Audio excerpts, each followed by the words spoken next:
Howdy, howdy, howdy, howdy. It is unstructured video time today because I just realized that I hadn't posted in a while and I probably should do that. I'm borrowing somebody's truck today. It's a pretty old truck. I don't know if it's actually somebody's, there's stuff back there. It's somebody's truck. I don't know whose it is. But apparently mine broke down over the weekend while somebody was using it. But then I'll have another truck soon, I guess. I'm just going with the flow.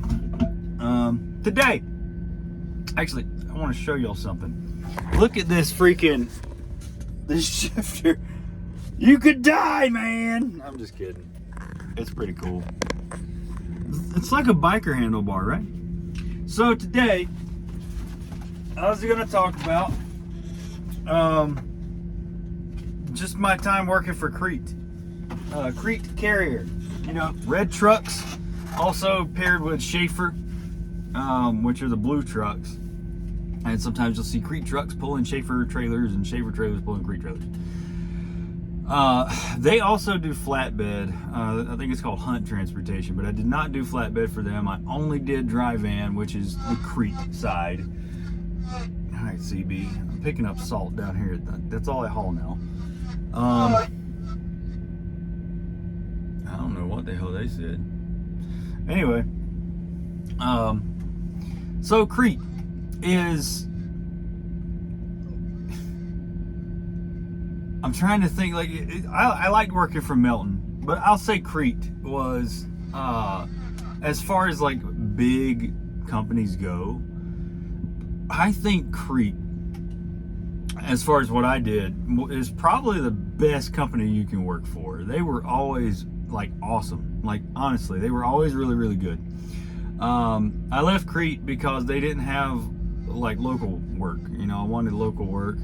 And I was also working for them up in the Northeast, you know, and Northeast can be a pain in the ass, but I also worked for them when I first started working. I'm gonna back up. When I first started working for them, it was 2020, right before COVID happened. So I joined up with them, I think it was in like January or something. And I went to their terminal in Tennessee. I can't remember exactly where it is in Tennessee. But I was there for a week doing their orientation. Real smooth orientation. You know, I came on as an experienced driver. And then I got pretty sure I got my truck from Tennessee. Like, I didn't have to, no, I lied. I got done with orientation. And then I don't think they had a bonus either. They might now. I don't think they had a bonus, like a sign-on bonus. But I got through the orientation pretty quick and easy. Decent hotel that I stayed at. And then I had to ride with somebody. They got us a rental car, and the two of us drove down to Atlanta from Tennessee to pick up our trucks. And that's where we got the trucks. Like I don't remember where the Tennessee terminal is again, but it was a pretty decent terminal. They had a big truck wash and everything there. I went to the Atlanta terminal next, and it's a smaller terminal, and the parking is a lot smaller. They do have a secondary lot out in the back that you can park at. It's like a dirt lot. But I like the Atlanta terminal because they had a Del Taco nearby. That was the only reason I ever wanted to go there, because Del Taco was only out west, and I lived out east. Now I live out west, so I can go to Del Taco whenever I want. I don't care. But anyway, that terminal was pretty good. And then I was just an over-the-road guy. Like, I went wherever they needed to send me. They did not send me any further west than Denver. I did go to Denver once, but typically with Crete, they keep you kind of in the area where you live, because you're going to go home every, like, couple weeks. I think it was every couple weeks. I'm not sure. It might have been every 3 weeks, 21 days or so. I don't remember. But I was generally like Ohio down to like Tennessee, Atlanta area. Like, it was very rare that I went anywhere else. Every once in a while I would go up into the Northeast. Then I ended up going to the Pennsylvania terminal a lot, and that's their Mechanicsburg, Pennsylvania terminal. It's actually a really nice terminal. And that's when I decided to just move up to Pennsylvania. They hadn't sent me out west very much at all. they have a terminal here in Utah too, in North Salt Lake, but they never sent me here.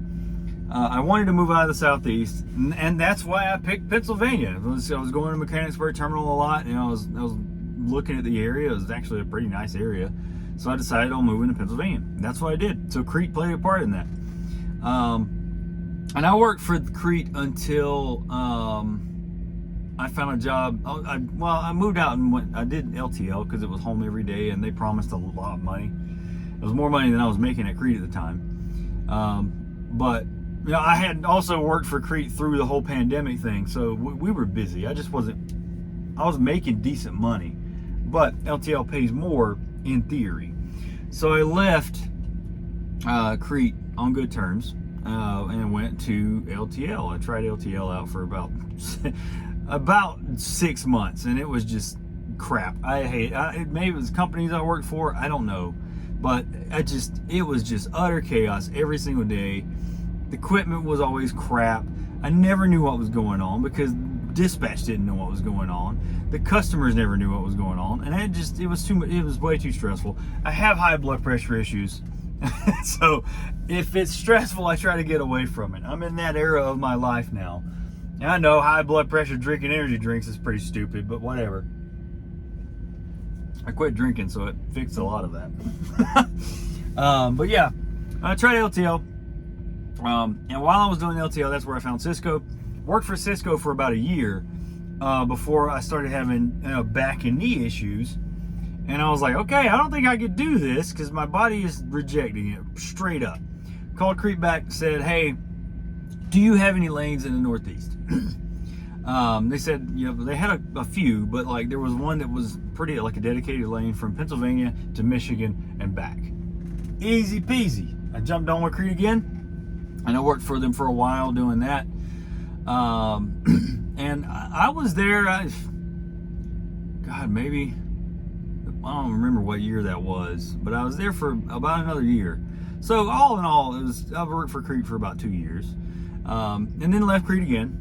Once I found, I took my time and I still wanted local work, but I wanted work that wasn't super stressful. And that should be the goal in life again for everybody. You're not better than anybody if you're doing a bunch of stressful work. You're just hurting yourself. I don't care what you're doing. You're not helping yourself by doing a stressful job. If a stressful job doesn't stress you out, more power to you. But it doesn't make you more better than anybody else. Yeah, I've had people comment, "Oh, you just want the easy work." Yeah, yeah, I want the easy work. Crete was pretty easy, and they were easy going, and they were a good company, and they paid pretty well. They pay better now. I'll talk about that in a minute. But yeah, I left Crete once I found bulk tanker work, and that is what I do now. I've been doing that ever since, and I like bulk tanker work. It's pretty freaking easy. Right now I'm being paid by the hour, and if I take a load out on the road, I get paid by the load. But yeah, bulk tanker work's the easiest work I've ever done, and it pays pretty well. So I think the only way I'm going to make more money if I did stay in trucking was doing like hauling fuel, hazardous material, stuff like that. But I let my hazmat go because I wasn't using it. I don't need it for this. It's bulk, solid stuff like salt, flour, blah blah blah. But yeah, I left Crete that time, and I went into doing bulk tanker work. But Crete was pretty awesome. Once I was moving out here to Utah, I was with the company that I was with in Pennsylvania, and I was moving out here, and they promised they were going to get me a lane. It was Food Liner. What am I even talking about? It was Food Liner, and they were great. Food Liner was awesome, but they just couldn't get a lane set up for me to be local only here in Utah, and I didn't want to go over the road for weeks at a time. And I'm still not going to do that.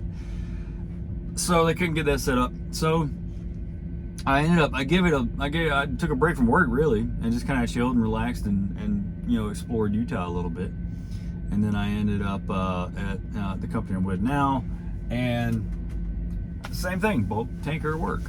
But I did look into Crete while I was here at North Salt Lake, and they still don't have any local stuff out this way. I don't think they do local at all.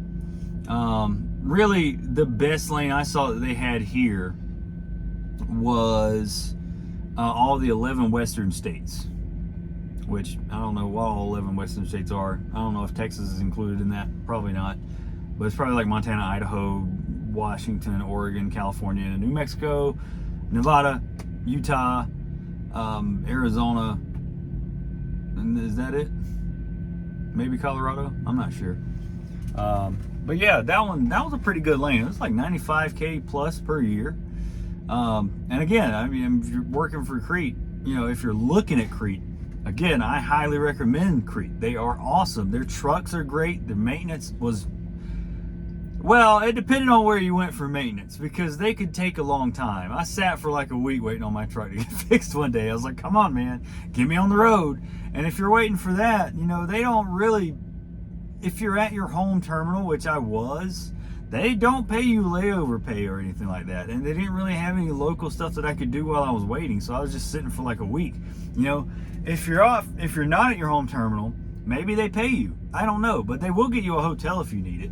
You probably could request a new truck. I didn't really think to do that at the time. But I think that's probably how most trucking companies go. But yeah, the terminals that I went to were pretty decent. The one in Ohio is a little tight as far as parking. There's not really much room there. I don't remember where it's at in Ohio. Is it in Ohio? I can't remember. I don't know. The Indianapolis terminal was okay.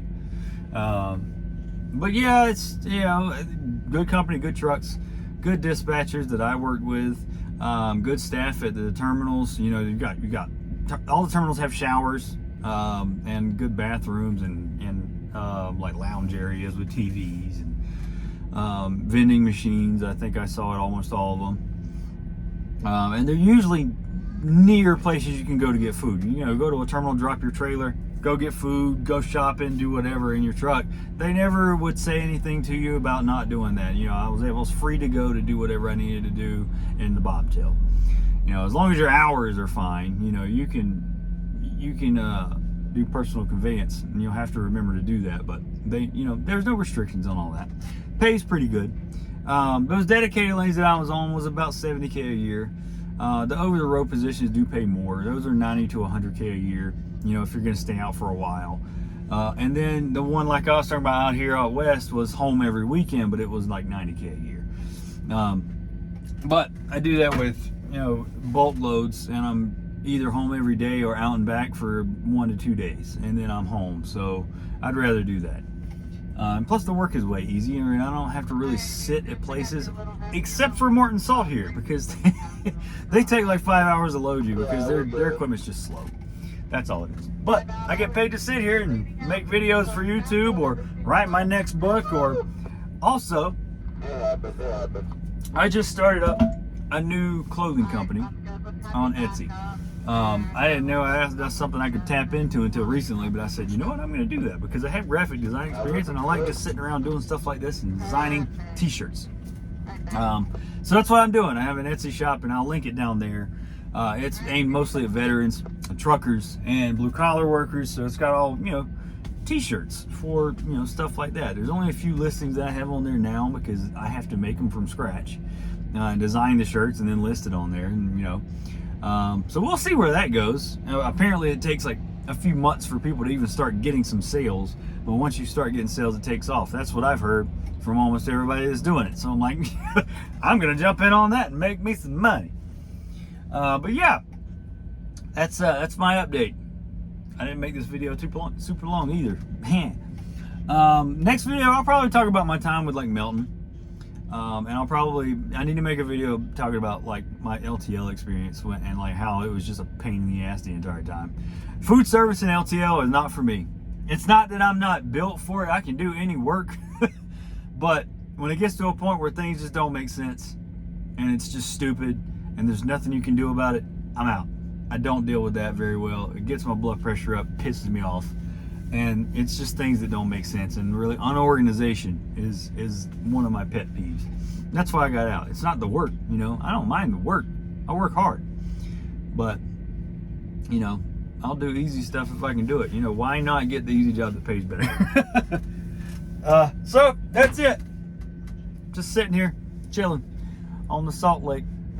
Have a good one.